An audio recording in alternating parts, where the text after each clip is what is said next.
Kevin May with PhocusWire here. Oliver Heckmann, you straight off stage, you're the VP of Travel and Shopping for Google. Lots of people piled out after you're speaking, which means there's always lots of people in there listening to you speaking. Google is the natural draw because people still talk about it all the time. They're always curious what you're up to. Let's just get one thing out the way first. There's been a lot of coverage, dare I say, and some are arguing misinterpretation of what was being seen as the demise of the QPX Express connection. Yeah. What's happened there? What's going on? Should people be terrified or not, or has there been a misunderstanding? Yeah, nobody should be terrified, quite the opposite. There has been confusion in the press where a journalist confused QPX with QPX Express. Right. Basically, to set the record straight, QPX is our basically enterprise product that's strategically important for us. That we acquired through the ITA acquisition. That's important for us. We've been launching with more airlines. We invested in it. It's an important part of our enterprise strategy. And nothing is changing with it. After the acquisition, we basically started two parallel efforts to strengthen QPX. One was to reach new partners, build a simplified product. That was QPX Express. A simplified product. And the second strategy was to simplify onboarding of the full product QPX and work with a reseller and create a reseller program to allow us to scale for more customers. Right. The first strategy has not worked well. The second strategy has worked really well. Okay. So the only thing we did is we stopped the first strategy and shifted all resources to the second. So QPX, strategically important. If more airlines want to use it, we have right. Sure. So I mean, I therefore have to ask you why didn't it work so well then? We basically managed to take the full-blown product with all the functionality. Yeah, make sure. It simple you said it didn't enough. work so well. What happened? Why didn't it work The so well? full-blown product with all the functionality and simpler onboarding is a better option for partners than a drastically reduced product in scope. Okay, fair enough. Lots of stuff about the new technology that you showed on stage there, which is, I mean, some of that's just terrific. The translation example that you gave with your son was great. I really liked that. This is all stuff that's coming down the pipe that it will affect travellers and the industry over time. Something that's about to probably affect the hotel industry rather sooner is your new hotel experience, and you've just given a brief look at it. There are already people talking about how this will change things again. I mean, just give us briefly what is new about it, and how do you think it might change the way people use it, consumer-wise, and your partners? So the fundamental change on the technology side we're building is on a more modern stack, on a new stack. That's the technology change. More interesting, I think, for our partners and users is it's also a shift in consumer, in user experience paradigm. Traditionally, our hotels experience was built similar to our other local products like restaurant search. And it was following the paradigm that it's good for the user whether you're searching for a hotel or a restaurant, you get a similar user experience. Right. However, that's not ideal for how users use the hotel product in the real world. A restaurant is a low consideration product. Typically, if you pick the wrong restaurant, it's not a big deal. Hotel is a high consideration product, way more expensive. If you pick the wrong hotel, it might ruin your vacation. Much more higher consideration good. So that tie between the two experiences wasn't ideal.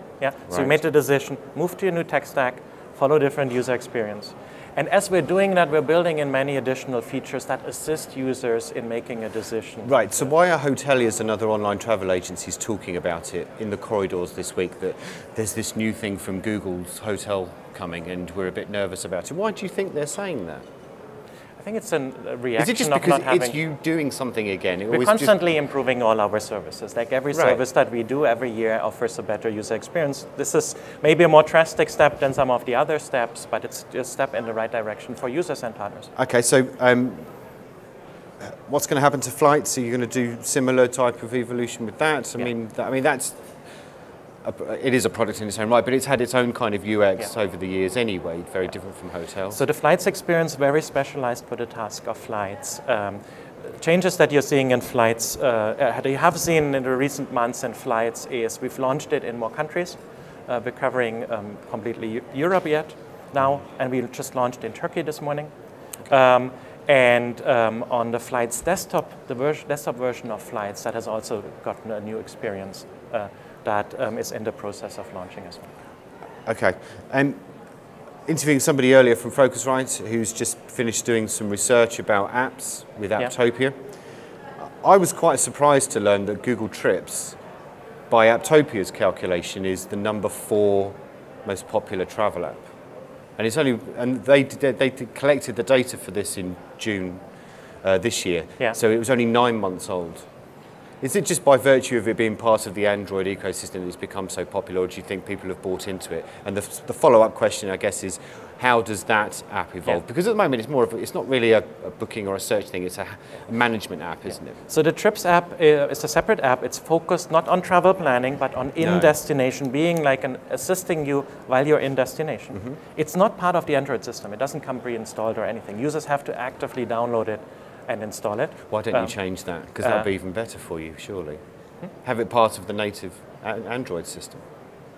Well, that's a different complicated discussion that involves hardware manufacturers and a whole bunch of other considerations. So it's a separate app. It's focused on in that it has grown rapidly. It's very popular. It's probably the number 1 question I'm getting when I'm walking through here are questions about the apps and partners' interest in the app. We launched it in September last year, so it's still a fresh app.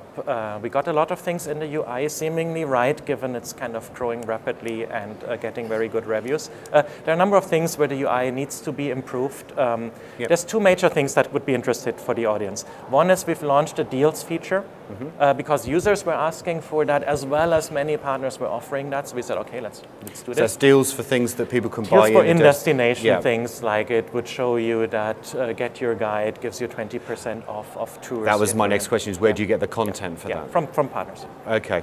And the second thing that we're doing, it's not done yet, is the day plan feature. It's one of the most differentiating and magical features about the app.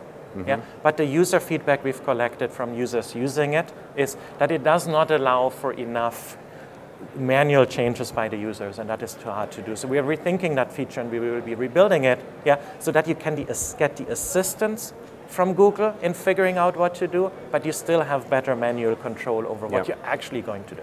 Because you often hear people talking about the one app to rule them all, to use the Lord of the Rings analogy. It's this, rather than people having lots of different apps for different types of services, why shouldn't there be one app to do everything? I mean, you're in the prime position to be able to do that if you add those other little bits, the transportation part and where you stay part, right? I mean, it's a complex problem. The more general you make an app, the less specialized and optimized it is for a specific individual task, so there's a trade-off to be made.